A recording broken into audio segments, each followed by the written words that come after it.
85వ అధ్యాయము.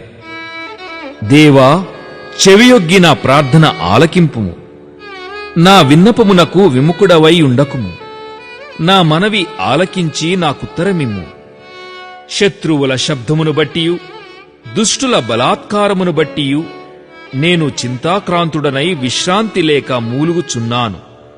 వారు నా మీద దోషము మోపుచున్నారు. ఆగ్రహము గలవారై నన్ను హింసించుచున్నారు. నా గుండె నాలో వేదనపడుచున్నది. మరణ భయము నాలో పుట్టుచున్నది. దిగులును వనకును నాకు కలుగుచున్నవి. మహాభయము నన్ను ముంచివేసెను.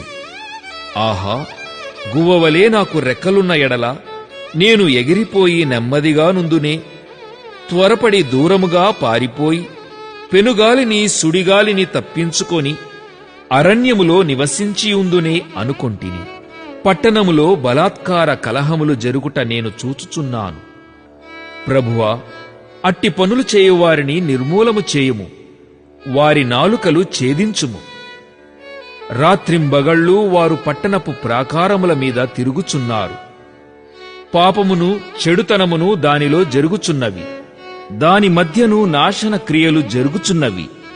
వంచనయు కపటమును దాని అంగడి వీధులలో మానక జరుగుచున్నవి. నన్ను దూషించువాడు శత్రువు కాడు. శత్రువైన ఎడల నేను దాని సహింపవచ్చును. నా మీద మిట్టిపడువాడు నా యందు పగపట్టినవాడు కాడు. అట్టివాడైతే నేను దాగియుండవచ్చును. ఈ పని చేసిన నీవు నా సహకారివి, నా చెలికాడవు, నా పరిచయుడవు.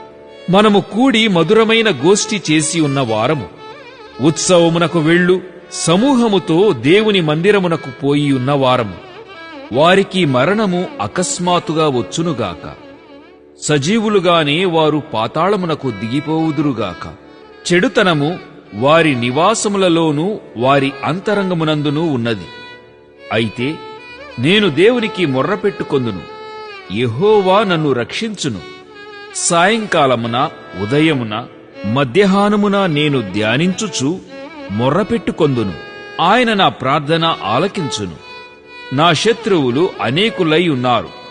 అయినను వారు నా మీదికి రాకుండునట్లు సమాధానము కలుగజేసి ఆయన నా ప్రాణమును విమోచించియున్నాడు. పురాతన కాలము మొదలుకొని ఆసీనుడగు దేవుడు మారుమనస్సు లేనివారై తనకు భయపడని వారికి ఉత్తరమిచ్చును.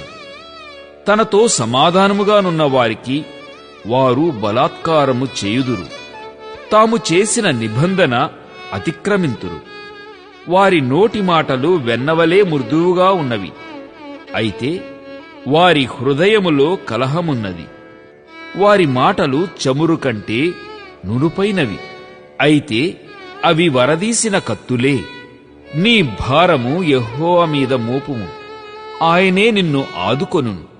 నీతిమంతులను ఆయన ఎన్నడూనూ కదలనీయడు. దేవా, నాశన కూపములో నీవు వారిని పడవేయుదు. రక్తాపరాధులును వంచకులను సగము కాలమైనా బ్రతుకరు. నేనైతే నీయందు నమ్మికయుంచి ఉన్నాను.